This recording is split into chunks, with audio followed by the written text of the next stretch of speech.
Allahu Akbar, Allahu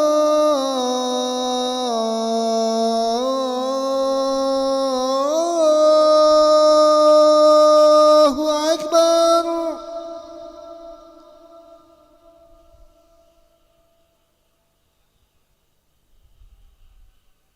Asyhadu an la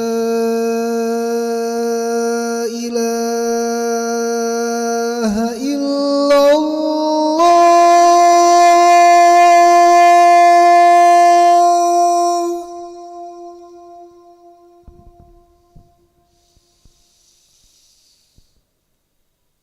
Asyhadu an la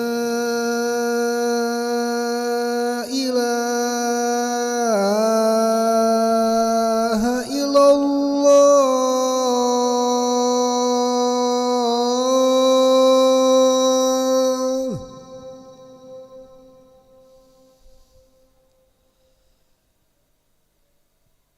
Asyhadu anna Muhammadar Rasulullah.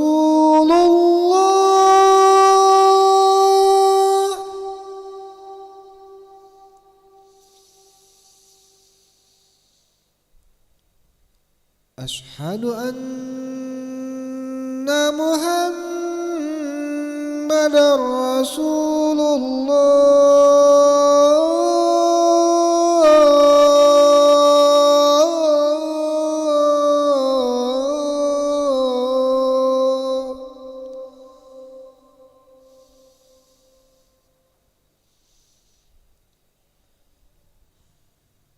Hayya 'alas shalah.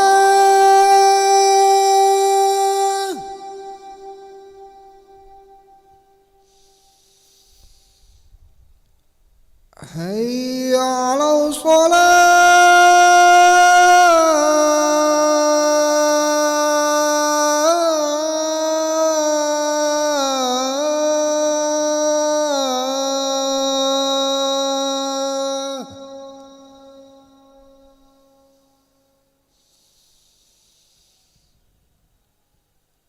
Hayya 'alal falah.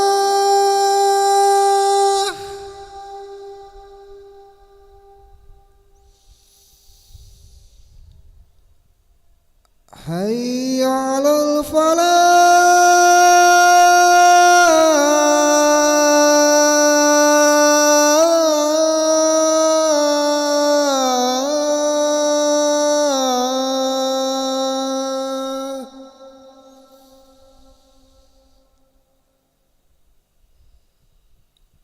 As-salatu khairun minan naum.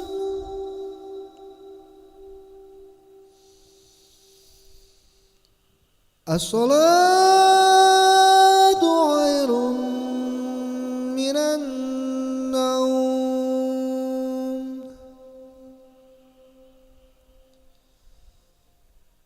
Allahu Akbar, Allahu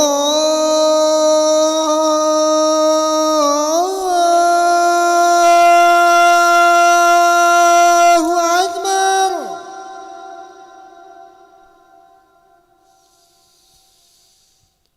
La ilaha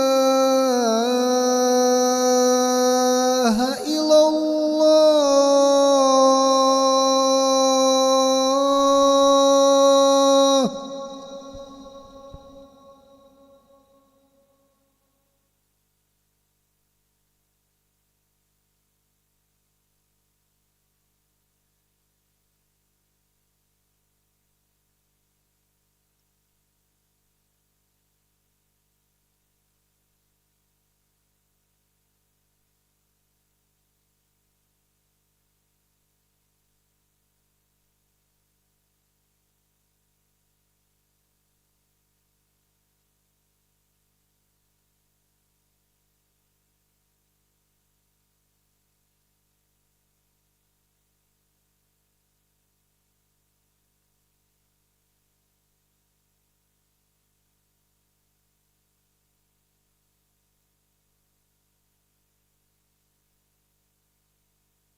لا إله إلا الله محمد رسول الله صلى الله عليه وسلم.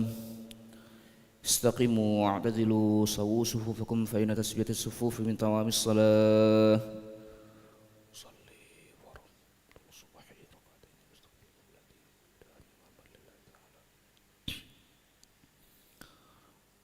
الله أكبر.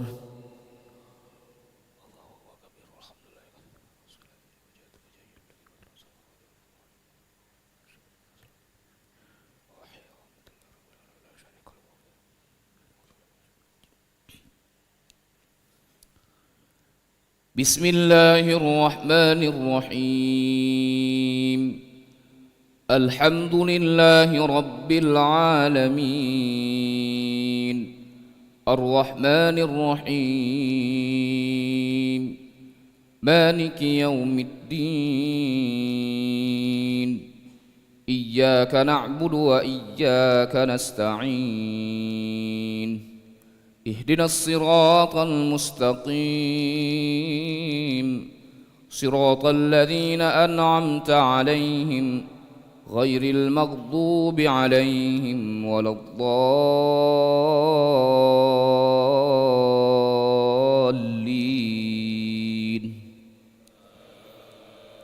آمين.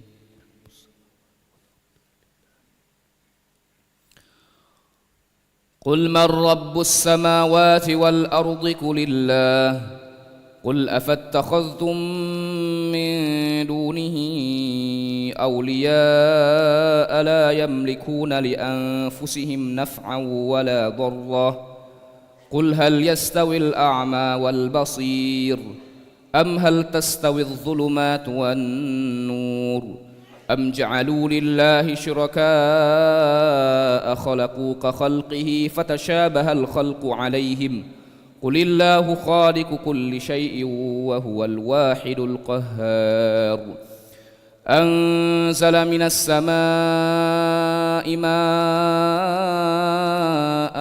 فسالت أودية بقدرها فاحتمل السيل زبدا رابيا ومما يوقدون عليه في النار ابتغاء حلية أو متاع زبد مثله كذلك يضرب الله الحق والباطل فأما الزبد فيذهب جفاء وأما ما ينفع الناس فيمكث في الأرض كذلك يضرب الله الأمثال للذين استجابوا لربهم الحسنى والذين لم يستجيبوا له لو أن لهم ما في الأرض جميعا ومثله معه لافتدوا به أولئك لهم سوء الحساب أولئك لهم سوء العذاب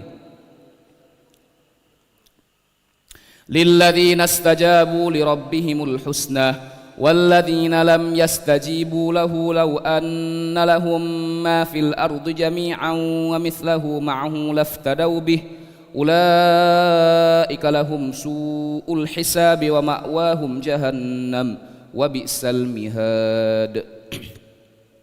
الله أكبر.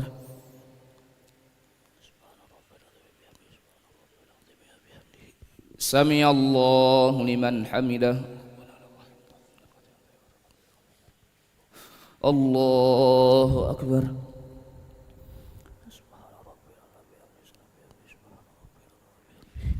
الله أكبر.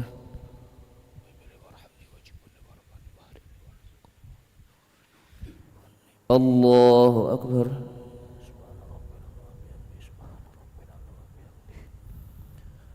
الله أكبر.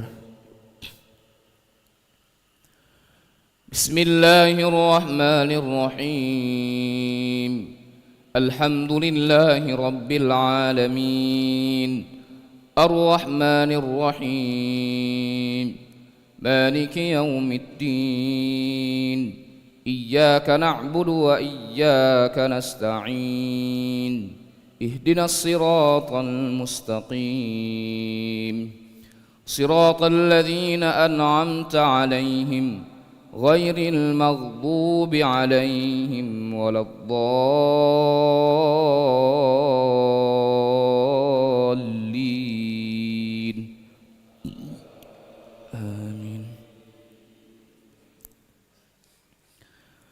للذين استجابوا لربهم الحسنى والذين لم يستجيبوا له لو أن لهم ما في الأرض جميعا ومثله معه لافتدوا به أولئك لهم سوء الحساب ومأواهم جهنم وبئس المهاد.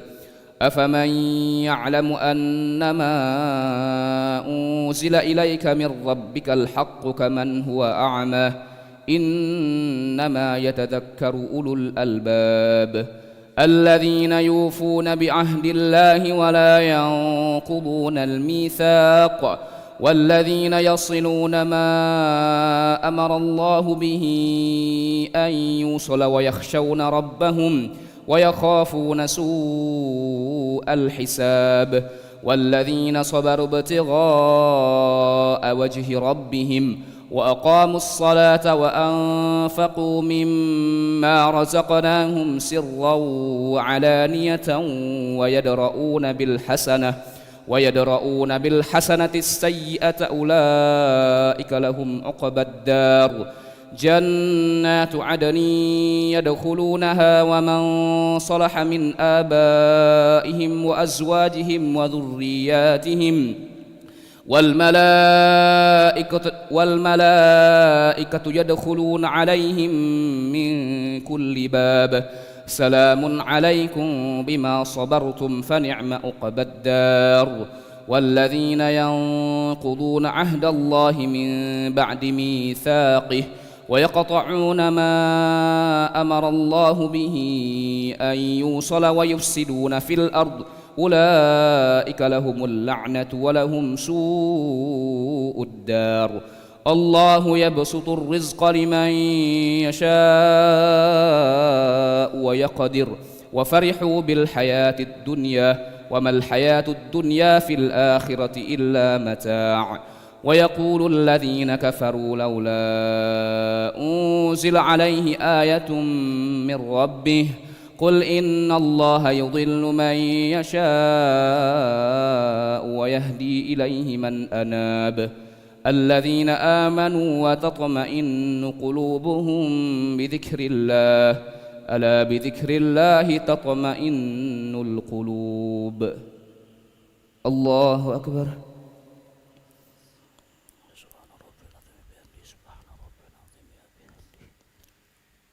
سمع الله لمن حمده.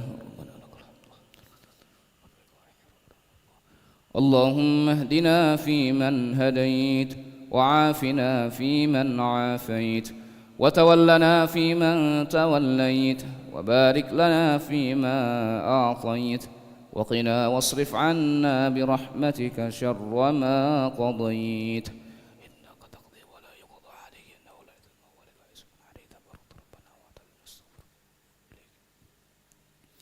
وصلى الله على سيدنا محمد النبي الأمي وعلى آله وصحبه وبارك وسلم. الله أكبر.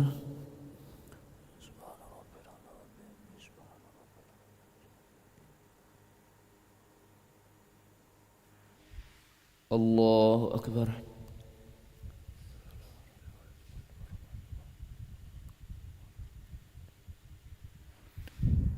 الله أكبر.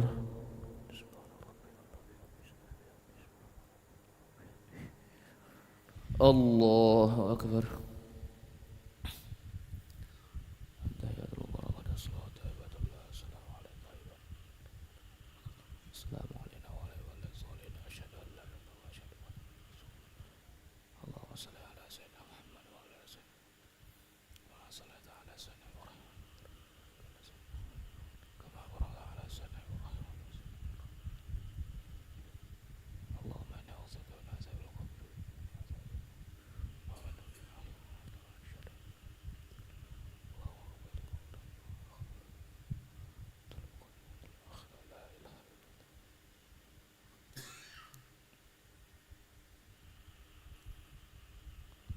السلام عليكم ورحمة الله. السلام عليكم ورحمة الله.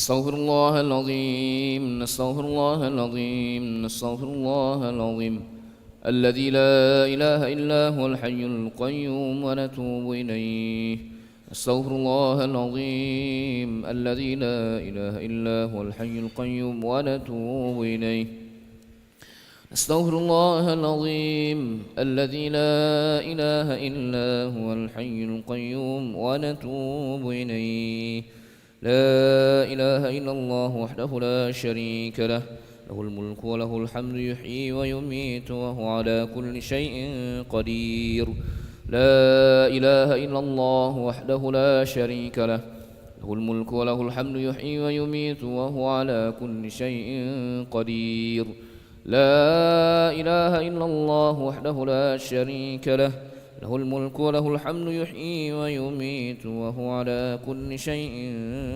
قدير لا إله إلا الله وحده لا شريك له له الملك وله الحمد يحيي ويميت وهو على كل شيء قدير ولا حول ولا قوة إلا بالله العلي العظيم اللهم أجرنا من النار اللهم أجرنا من النار اللهم أجرنا من النار اللهم أجرنا من النار اللهم أجرنا من النار اللهم أجرنا من النار اللهم أجرنا من النار السالمين اللهم أنت السلام ومنك السلام وإليك يعود السلام فحينا ربنا بالسلام وأدخلنا الجنة دار السلام تبارك ربنا وتعاليت يا ذا الجلال والإكرام وإلهكم إله واحد لا إله إلا هو الرحمن الرحيم الله لا إله إلا هو الحي القيوم لا تأخذه سنة ولا نوم له ما في السماوات وما في الأرض من ذا الذي يشفع عنده إلا بإذنه يعلم ما بين أيديهم وما خلفهم ولا يحيطون بشيء من علمه إلا بما شاء وسع كرسيه السماوات والأرض ولا يؤوده حفظهما وهو العلي العظيم إلهنا يا ربنا يا معبد سبحان الله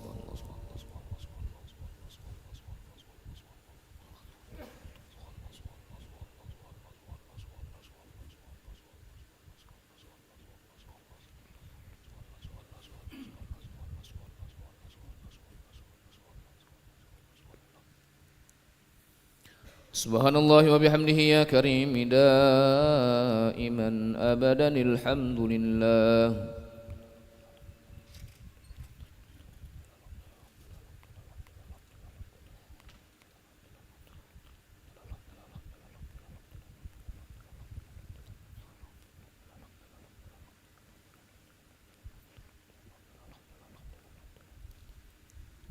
الحمد لله رب العالمين على كل حال وفي كل حال وبنعمه الله أكبر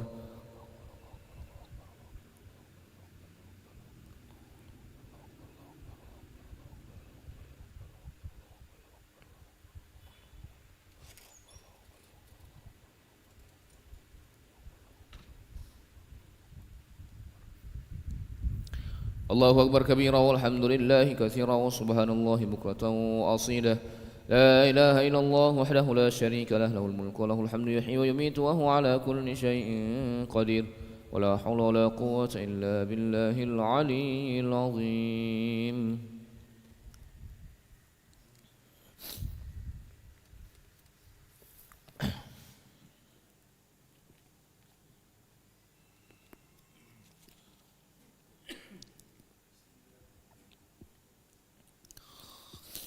بسم الله الرحمن الرحيم السلام عليكم ورحمة الله وبركاته النبي نحمده ونصلي ونسلم على رسول الكريم أما بعد عن جابر رضي الله عنه أن رسول الله صلى الله عليه وسلم قال إذا ثوب بالصلاة فتحت أبواب السماء واستجيب الدعاء.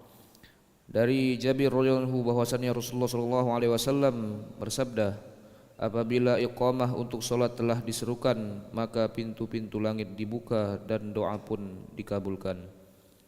Dari Jabir radhiyallahu anhu bahwasannya Rasulullah sallallahu alaihi wasallam bersabda, apabila iqamah untuk solat telah diserukan, maka pintu-pintu langit dibuka dan doa pun dikabulkan. Hadis riwayat Ahmad.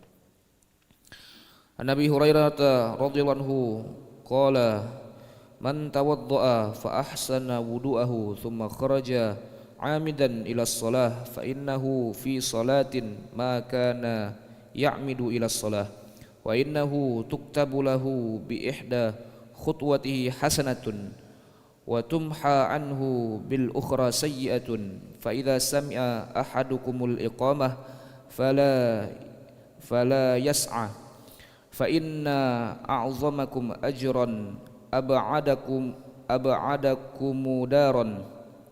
Qalu lima ya Aba Hurairah? Qala min ajri kathratil khuta. Dari Abu Hurairah radhiyallahu anhu ia berkata, barang siapa berwudu dengan sempurna lalu berangkat untuk mengerjakan solat berjamaah di masjid, maka ia dianggap dalam keadaan solat selama ia berniat untuk mengerjakan solat. Dengan salah satu langkahnya akan dicatat baginya satu kebaikan, dan dengan langkah yang lainnya akan dihapus darinya satu keburukan. Lalu apabila salah seorang di antara kalian mendengar iqamah, janganlah berlari, karena orang yang paling besar pahalanya di antara kalian adalah yang paling jauh rumahnya dari masjid. Orang-orang bertanya, mengapa demikian wahai Abu Hurairah? Ia menjawab, karena banyaknya langkah menuju masjid. Dari Abu Hurairah radhiyallahu anhu ia berkata, barang siapa berwudu dengan sempurna lalu berangkat untuk mengerjakan solat berjamaah di masjid, maka ia dianggap dalam keadaan solat selama ia berniat untuk mengerjakan solat. Dengan salah satu langkahnya akan dicatat baginya satu kebaikan, dan dengan langkah yang lainnya akan dihapus darinya satu keburukan. Lalu apabila salah seorang di antara kalian mendengar iqamah, janganlah berlari, karena orang yang paling besar pahalanya di antara kalian adalah yang paling jauh rumahnya dari masjid. Orang-orang bertanya, mengapa demikian wahai Abu Hurairah? Ia menjawab, karena banyaknya langkah menuju masjid.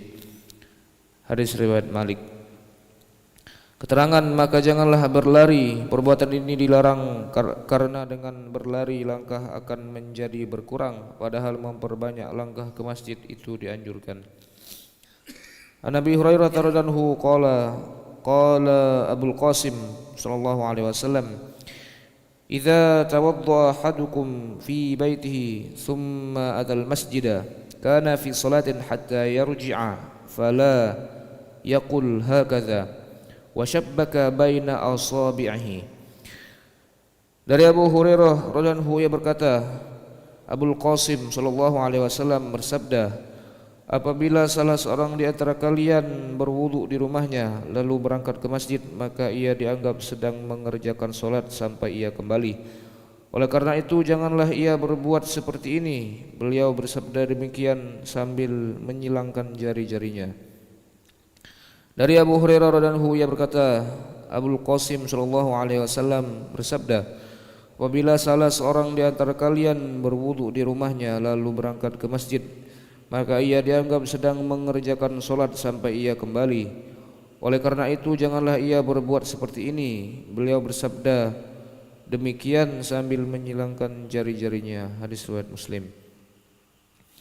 An Sa'id bin al-Musayyib rahimahullah an rajulin minal ansari radhiyallahu anhu annahu qala sami'tu Rasulullah sallallahu alaihi wasallam yaqulu idza tawadda ahadukum fa ahsana al-wudu'a thumma kharaja ila as-salah lam yarfa' qadamahu al-yumna illa kataballahu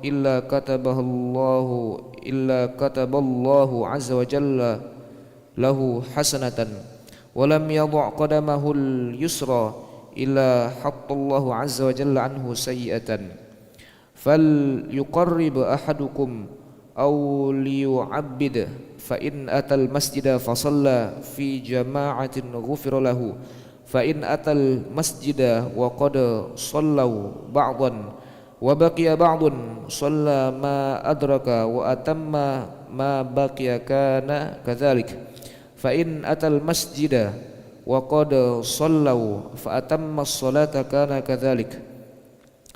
Dari Sa'id bin Musayyib rahimahullahu, dari salah seorang sahabat Ansar radhiyallahu anhu, bahwasannya ia berkata, aku mendengar Rasulullah SAW bersabda, apabila salah seorang di antara kalian berwudu dengan sempurna lalu berangkat untuk mengerjakan solat berjamaah di masjid, maka setiap kali ia mengangkat telapak kaki kanannya, Allah Azza wa Jalla pasti mencatat untuknya satu kebaikan, dan setiap kali ia meletakkan telapak kaki kirinya, Allah Azza wa Jalla pasti menghapuskan darinya satu keburukan. Oleh karena itu silakan seorang di antara kalian memendekkan langkahnya atau memanjangkannya. Lalu jika ia sampai di masjid dan mengerjakan sholat berjamaah, maka diampunilah dosanya. Jika ia sampai di masjid sedangkan orang-orang telah mengerjakan sholat beberapa rakaat dan masih tersisa beberapa rakaat, ia pun ikut sholat berjamaah sebanyak rakaat yang ia dapatkan dan menyempurnakan rakaat yang terlewatkan, maka ia juga akan mendapatkan ampunan. Jika ia sampai di masjid sedangkan orang-orang telah selesai mengerjakan sholat jamaah lalu ia mengerjakan sholat dengan sempurna, maka ia juga akan mendapatkan ampunan. Hadis riwayat Abu Daud. Mudah-mudahan Allah SWT memberikan kekuatan kepada kita sehingga kita lebih mudah mengamalkan dan menyampaikan. أعوذ بالله من الشيطان الرجيم بسم الله الرحمن الرحيم الحمد لله رب العالمين حمدا شاكرين حمدا ناعمين حمدا يوافي نعمه يكافئ مزيده يا ربنا لك الحمد كما ينبغي لجلال وجهك الكريم ولعظيم سلطانك اللهم صل وسلم وبارك على سيدنا محمد وعلى آل سيدنا محمد كما صليت وسلمت وباركت على سيدنا إبراهيم وعلى آل سيدنا إبراهيم في العالمين إنك حميد مجيد اللهم إنا نسألك خير هذا اليوم فتحه ونصره ونوره وبركته وهداه ونعوذ بك من شر ما فيه وشر ما بعده اللهم لك الحمد شكرا ولك المن فضلا وأنت ربنا حقا ونحن عبيدك رقا وأنت لم تزل لذلك أهلا يا ميسر كل عسير يا جابر كل كسير يا صاحب كل فريد يا مغني كل فقير يا مقوي كل ضعيف ويا مأمن كل مخيف يسر علينا كل عسير فتيسر العسير عليك يسر اللهم يا من لا يحتاج إلى البيان والتفسير حاجاتنا إليك كثير وأنت عالم بها وخبير اللهم يا ميسر يسر يا مدبر دبر يا مسهل سهل سهل علينا كل عسير بجاه البشير النذير محمد صلى الله عليه وسلم اللهم طهر قلوبنا وقر عيوننا واستر عوراتنا واشف مرضانا وقض عنا ديوننا وبيض وجوهنا وارفع درجاتنا وسهل حاجاتنا وارحم آباءنا واغفر لأمهاتنا وتجاوز عن سيئاتنا وامحو ذنوبنا وانصر سلطاننا وأصلح ديننا ودنيانا ورطب لساننا وقوي أجسادنا وفرح أحبابنا وخرب أحسادنا وشتت شمول أعدائنا واحفظ أهلنا وأموالنا وانظر أولادنا وديارنا وثبت أقدامنا على دين الإسلام وانصرنا على القوم الكافرين اللهم إنا عبيدك بنو عبيدك نواصينا بيدك ماض فينا حكمك عدل فينا قضاؤك نسألك اللهم بكل اسم هو لك سميت به نفسك أو علمته أحدا من خلقك أو أنزلته في شيء من كتابك أو استأثرت به في علم الغيب عندك أن تجعل القرآن العظيم ربيع قلوبنا ونور صدورنا وجلاء أحزاننا وهمومنا وغمومنا وسائقنا إلى رضوانك وإلى جنتك جنة النعيم اللهم بارك لنا في رجب وشعبان وبلغنا رمضان اللهم بارك لنا في رجب وشعبان وبلغنا رمضان اللهم بارك لنا في رجب وشعبان وبلغنا رمضان ربنا ظلمنا أنفسنا وإن لم تغفر لنا وترحمنا لنكونن من الخاسرين ربنا أتمم لنا نورنا واغفر لنا إنك على كل شيء قدير ربنا اغفر لنا ولإخواننا الذين سبقونا بالإيمان ولا تجعل في قلوبنا غلا للذين آمنوا ربنا إنك رؤوف رحيم ربنا اجعلنا مقيم الصلاة ومن ذريتنا ربنا وتقبل دعاء ربنا آتنا في الدنيا حسنة وفي الآخرة حسنة وقنا عذاب النار وصلى الله على سيدنا محمد النبي الأمي وعلى آله وصحبه وبارك وسلم بفضل سبحان ربك رب العزة عما يصفون وسلام على المرسلين والحمد لله رب العالمين تقبل الله منكم